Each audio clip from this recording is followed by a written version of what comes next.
카테고리 입력, 상품 등록하는. 자, 상품 등록 첫 화면 들어왔습니까? 들어왔죠? 그 다음에 첫 번째는 카테고리를 입력하는 건데, 대카테고리, 중카테고리, 소카테고리 순으로 맞춰줘야 합니다. 근데 판매할 상품이 있어요. 근데 여기다 검색을 하거나 입력을 해봐도 도저히 모르겠다. 그럼 어떻게 해야 될까요? 일단 상품명에다가는 그 상품명을 그대로 씁니다. 카테고리 곧 알려드릴게요. 여기다 상품명 그대로 써주면 됩니다. 상품명, 검색, 품질 체크 이걸 한번 해보세요. 이상이 없으면 그대로 넘어가시면 되고, 상품명은 49자까지 쓸 수 있는 것으로 알아요. 이제 카테고리 어떻게 찾는지 알려드리면, 네이버 쇼핑 검색 들어가가지고 만약 자기가 텀블러로 선택을 했다. 그럼 텀블러로 검색을 하시면 여기 카테고리가 나와 있습니다. 이걸 그대로 입력하시면 돼요. 그리고 손목시계로 하면 손목시계 또 카테고리 나오죠. 패션 자파 시계, 패션 시계, 메탈 밴드 시계, 가죽 밴드 시계, 우레탄 시계. 저렇게 똑같이 하셔가지고 카테고리를 입력하시면 되겠습니다. 바지로 검색하면 또 카테고리가 이렇게 나오죠. 패션 의류, 여성 의류, 바지. 후추로 검색하면 식품, 조미료, 후추 카테고리가 나옵니다. 그걸 그대로 쓰시면 되겠습니다. 김치는 뭐 식품 김치, 포기 김치 이렇게 되어 있습니다. 입력하신 다음에 그냥 확인하면 되겠어요. 자, 하셨나요? 여기까지? 여기까지 됐어요? 됐어요? 다른 분들 됐어요? 됐다고 생각하고, 이제 판매가하고 할인가 입력하고 나머지는 그대로 유지하는데, 우리 목표는 이제 실제 판매하는 건 아니에요. 왜냐하면 실제 우리가 상품을 가지고 있는 건 아니잖아요. 우리가 어떤 공장이나 어떤 계약을 했거나 그런 건 아니기 때문에 약간 연습용, 실험용으로 하기 때문에 판매가를 뭐 쇼핑 검색을 통해 가지고 검색을 해보니까 뭐 만약에 3,000원 나왔다. 그러면 3만 원으로 한다든지, 뭐 심하게 뭐 한 100배 해도 되겠습니다. 30만 원으로 하든지 그렇게 해놓으면 절대로 사지 않겠죠. 그래서 판매가에다가 10배나 100배 정도 곱해가지고 그냥 입력을 하시면 되겠습니다. 그리고 실수로 만약에 뭐 정가로 해서 올려놓을 경우에는 상품 등록 그 왼쪽에 그 눌러가지고 여러 가지 하부 목록이 나올 텐데, 그 중에 상품 조회 수정이라고 있어요. 거기 눌러가지고 제일 밑에 내리면 자기가 올린 상품들이 리스트로 나오는데, 그 중에 이제 수정하고 싶은 것을 선택을 하셔가지고 판매 중지로 바꿀 수도 있습니다. 그 다음에 재고 수량. 재고 수량은 마음대로 입력하시면 되겠습니다. 대표 이미지는 권장 크기 1000 맞춰서 올리는데, 저거 십자가 모양 누르면 이제 업로드 할 수 있게끔 나와요. 그래서 업로드를 하시면 되고, 추가 이미지는 9장까지 할 수 있는데, 그리고 동영상은 폰 카메라를 찍어서 올리는데, 그 다음에 상세 페이지, 상세 설명인데, 상품에 대한 상세 설명인데, 스마트 에디터 1으로 작성, 그걸 클릭하셔가지고 제품에 대해서 뭐 제품 사진도 넣고 제품에 대해 설명할 수 있는 공간이 나와요. 네이버 블로그에서 글쓰기 화면이랑 똑같습니다. 아까 녹색 그거 누르면 이런 화면이 나와요. 여기서 그냥 네이버 블로그 화면이랑 똑같기 때문에 그냥 하시면 되겠습니다. 여기서 네이버 블로그 한번 글 써보신 분이거나 네이버 블로그 검색해서 한번 보신 분이 있으실 텐데, 그 만들어서 올리는 화면이랑 똑같아요. 그래서 아마 네이버 해보셨던 분들은 되게 친숙하게 보일 겁니다. 사진도 넣고 뭐 중간에 글도 넣고 뭐 그런 식으로 하셔가지고 올리시면 되겠어요. 다 쓰고 나서 등록을 누르시고, 등록은 이제 우측 상단에 보시면 등록이라고 있어요. 그 등록 눌러서 올리시면 되겠어요. 이제 제품 상세 설명을 다 마친 후에 상품 주요 정보를 클릭을 해요. 상품 주요 정보에 모델명을, 상품명을 그대로 입력을 합니다. 그거 브랜드를 입력하시면 되고, 그리고 제조사 입력하면 되겠습니다. 그 상품을 만든 제조사가. 그리고 KC 인증 없음 그대로 놔두고 넘어가면 됩니다. 우리는 인증이 필요한 상품을 하지 않을 것이기 때문에, 의류나 뭐 식품 이런 것들로 할 거기 때문에 그냥 그대로 놔두고 넘어가면 되겠습니다. 그래서 인증 정보 당연히 뭐 할 필요 없죠. 그러니까 빨간색으로 동그라미 된 거, 그런 거 필수로 넣어야 되는 항목이에요. 그래서 원산지가 국산인지, 그 다음에 국산 다음에 선택이라고 되어 있는데, 이것의 제조 공장의 위치를 쓰시면 되겠습니다. 국산 뭐 무슨 시 무슨 구까지 나와요. 그래서 넣으시면 되고, 그러니까 빨간색 동그란 표시 없는 것 중에 그냥 옵셔널로 보인다, 그런 것은 그냥 비워두고 넘어가면 되겠습니다. 제조일자 상품에 적혀 있는 거 써도 되고, 아니면 뭐 이렇게 해도 됩니다. 저 같은 경우는 뭐 주문일로부터 90일 이내, 뭐 60일 이내, 뭐 이런 식으로 씁니다. 유효일자는 뭐 유통기한 같은 걸 써주시면 되고, 근데 지금 뭐 옵셔널로 되어 있기 때문에 꼭 안 넣어도 되는 것 같아요.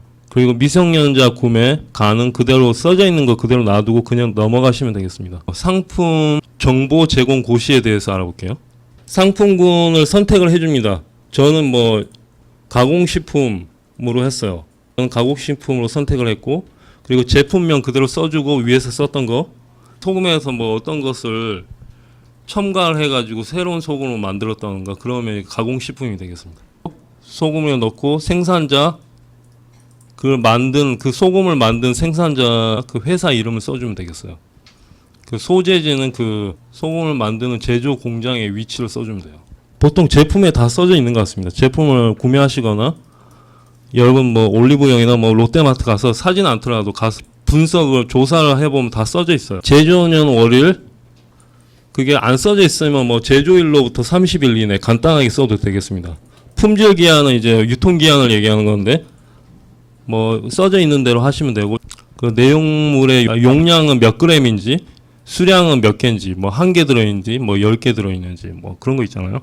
그 용량은 그 내용물의 무게를 쓰는 거고, 그 다음에 원재료명이 뭐 저는 많이 소금으로 했으니까 NaCl, 그게 소금을 화학적 요소로 바꾸면 그렇게 되잖아요. 그래서 NaCl 100%, 그 성분에 대해서 쓰면 되겠습니다. 거기 아마 제품에 다 써져 있을 거예요, 아마. 영양성분 있으면 넣고, 없으면 해당 사항 없음 선택하시면 되고, 유전자 식품, 변형식품에 해당되면 하고, 해당 안 되면 그냥 그대로 내비두고 넘어가면 돼요. 그리고 소비자 안정을 위한 주의사항으로 해당 사항 없음 이렇게 하시면 되고, 수입식품의 경우 해당되면 해당된다 하시고, 해당 안 되면 해당 안 된다고 하시면 되고, 소비자 상담 관련 전화번호, 개인 휴대폰 번호 넣으시면 되겠습니다. 사실 이런 것들 그냥 적당히 하셔도 됩니다. 콘텐츠랑 키워드 그리고 사진 이런 것들을 제대로 하시면, 판매가랑 그런 것들을 제대로 하셔가지고 올리시면 돼요. 그 다음에는 다 이 체크되어 있는 거 그대로 유지하고 넘어가시면 되겠습니다. 그 다음 배송 정보 입력이에요. 잘 따라오고 있나요? 저작권. 좋은 질문입니다. 도매국이라고 있어요. 도매국은 이제 여러분들이 이제 나중에 이거 쇼핑몰 하다가 이제 제대로 하고 싶다 그래서 사업자를 내시면, 이제 도매국을 통해서 제품을 가져와 가지고 팔 수 있는 권한이 생기는데, 거기서 사진 다 끌고 와서 씁니다. 전부 다 끌고 왔었는데 전혀 문제가 없어요. 걔네들이 다 이제 배포를 해주기 때문에. 그런데 이제 좀 열심히 하고 잘하는 사람들은 그렇게 하지 않고 손수 다 사진을 찍고 배송 정보 입력을 하겠습니다. 그리고 아래대로 유지하고 그냥 넘어가시면 되겠어요.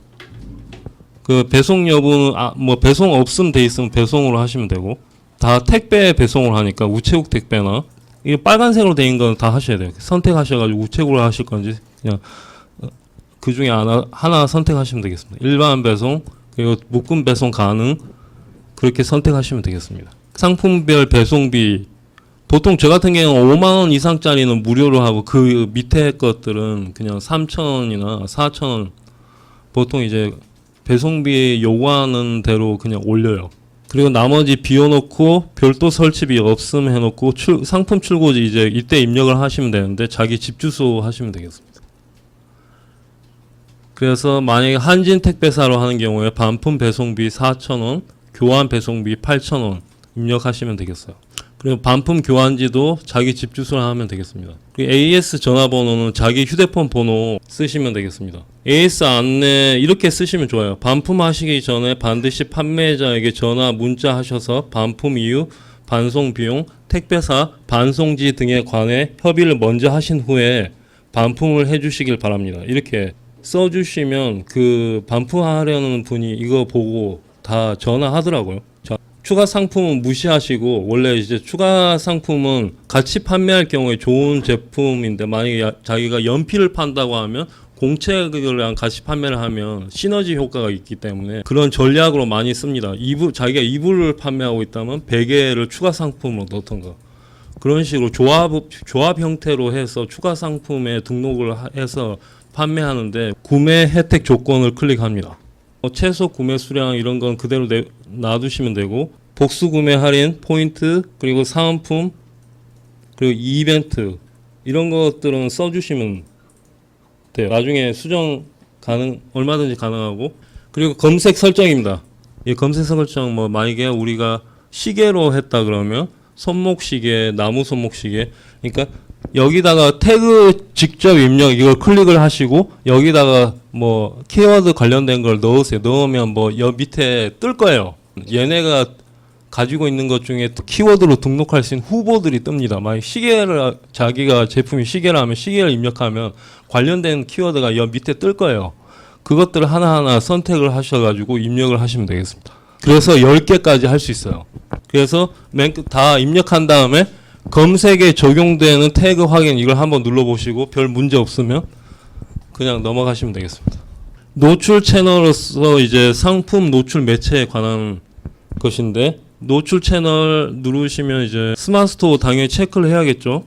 아마 체크되어 있을 텐데 체크하시고 네이버 쇼핑에 체크를 반드시 하시고 상품명 뭐 스마트 스토어 전용 상품명 사면 이거 비워두시고 그리고 전시 상태 전시 중 뭐 그리고 나머지 똑같이 하셔가지고 맨 마지막에 쇼핑 상품 정보 검색 품질 체크하는 게 있어요. 이걸 누르시면 지금까지 처음부터 그 카테고리부터 해가지고 좀 전 것까지 키워드 노출 채널까지 문제 없이 잘 됐는지 입력이 잘 됐는지 그걸 체크하는 거예요.